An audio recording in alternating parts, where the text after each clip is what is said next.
नमस्कार मित्रों, भगवान वासो चैनल में आप सभी का हार्दिक स्वागत है। आज हम आपको इंसान की आयु यानी जीवन काल के बारे में कुछ दिलचस्प बातें बताने जा रहे हैं। इंसान की उम्र कैसे तय हुई? इंसान कैसे गधे, कुत्ते और उल्लू की उम्र लेकर अपना जीवन बिताता है? और इन जानवरों की उम्र पाकर इंसान की हालत क्या हुई? अच्छी हुई या बुरी? यह एक बहुत ही सुंदर कहानी है। थोड़ा समय निकालकर इस कहानी को सुने और एक बार अपने जीवन की ओर देखें कि आपके साथ क्या हुआ है, क्या हो रहा है और क्या होने वाला है। हिंदू धर्म ग्रंथों के अनुसार ब्रह्मा जी सृष्टिकर्ता हैं, भगवान विष्णु पालनहार हैं और भगवान शिव संहारक हैं। भगवान विष्णु के निर्देश पर ब्रह्मा जी ने जीवों की रचना की और सभी को जीवित रहने के लिए 40-40 साल की आयु प्रदान की। कुछ समय बीतने के बाद इंसान इस सुंदर दुनिया की सुख सुविधाओं में इतना मग्न हो गया कि वह सोचने लगा, यह दुनिया इतनी खूबसूरत है, इसे सिर्फ 40 साल में छोड़ना पड़ेगा। क्या इतने कम समय में दुनिया के सारे सुख भोगना संभव है?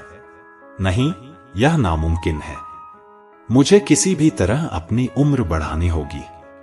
इंसान के मन में भोगविलास का लालच जाग उठा।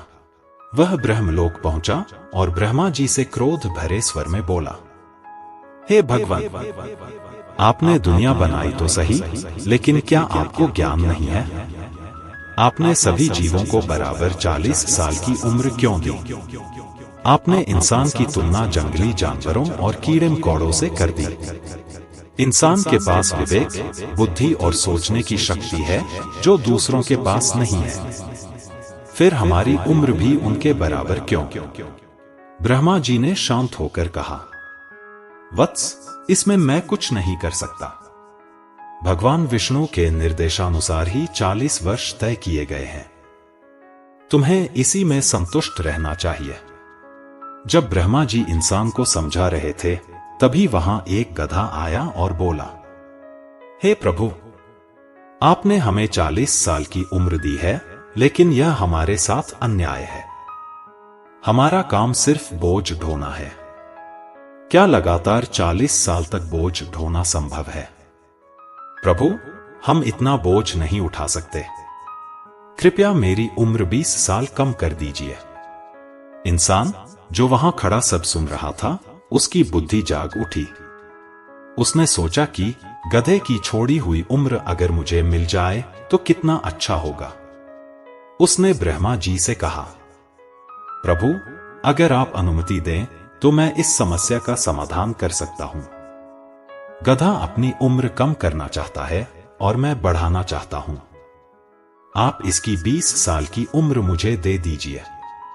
ब्रह्मा जी ने कहा, ठीक है, लेकिन इसके लिए मुझे प्रभु नारायण से अनुमति लेनी होगी।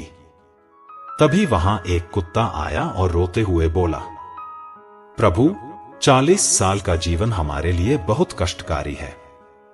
दुनिया में कोई हमें पसंद नहीं करता, कोई हमारी भाषा नहीं समझता। हमें दूसरों के टुकड़ों पर पलना पड़ता है। कृपया मेरी उम्र 20 साल कम कर दीजिए। इंसान ने तुरंत कहा, प्रभु, इसकी भी 20 साल की उम्र मुझे दे दीजिए। अंत में वहां एक उल्लू आया और उसने भी यही गुहार लगाई, प्रभु, मैं दिन में देख नहीं सकता और रात भर डर डर कर जीना पड़ता है। लोग मुझे अच्छा नहीं मानते। मेरा जीवन बड़ा दुष्कर है, मेरी उम्र 20 साल कम कर दीजिए। इंसान ने फिर लालच में आकर कहा, प्रभु, इसकी भी 20 साल की उम्र मुझे दे दीजिए ताकि मेरी उम्र पूरी 100 साल हो जाए।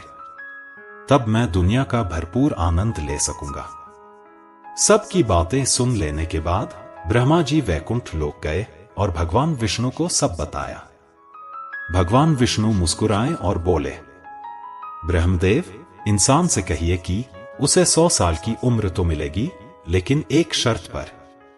उसके जीवन के पहले 40 साल उसके अपने होंगे, अगले 20 साल गधे के, फिर 20 साल कुत्ते के और आखिरी के 20 साल उल्लू की तरह होंगे।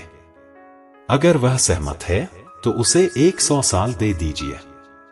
इंसान ने अपने घमंड में सोचा कि वह अपनी बुद्धि से सब संभाल लेगा और उसने हां कह दी। तभी से इंसान की उम्र 100 साल हो गई।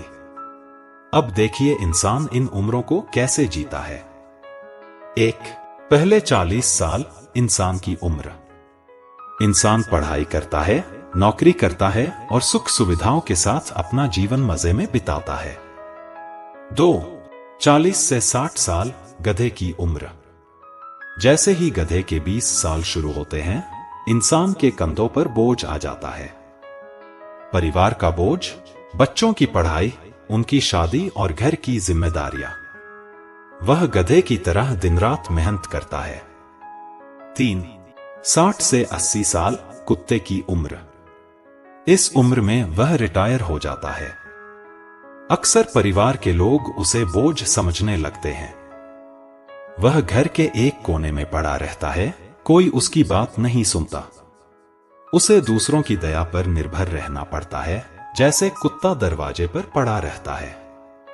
4. 80 से 100 साल उल्लू की उम्र। इंसान के जीवन की अंतिम समय में उल्लू की उम्र शुरू होती है।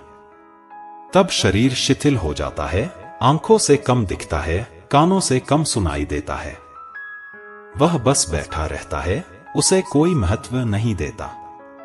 मित्रों, इसीलिए इंसान को अपने पहले 40 सालों में ही कुछ अच्छे कर्म, दान पुण्य और ईश्वर की भक्ति कर लेनी चाहिए, ताकि बाद के सालों का कष्ट कम हो सके। बुजुर्गों और माता पिता की सेवा ही हमें सुख दे सकती है। आपको आज की यह कहानी कैसी लगी, कमेंट में जरूर बताएं। वीडियो को यहां तक देखने के लिए बहुत बहुत धन्यवाद। आगे भी हमारे साथ जुड़े रहने के लिए कृपया हमारे भगवान वासो चैनल को सब्सक्राइब कर लीजिए। जय श्री कृष्ण।